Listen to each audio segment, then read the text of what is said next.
ખરેખર જે આપણને હસવું આવે કે આ સરકાર કરવા શું બેઠી છે.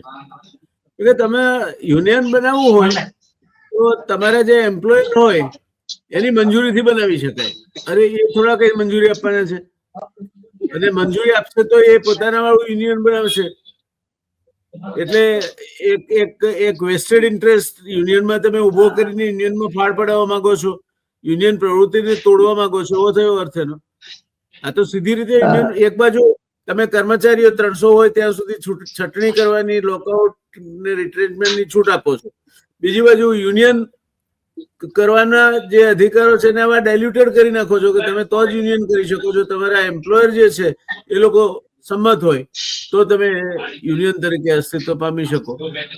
આમાં તો પેલા ચોરને કે ગાજે, પોલીસ વાળાને કે ઉજાજે, એના જેવું થયું. આ સરકાર કરવા શું બેઠી છે?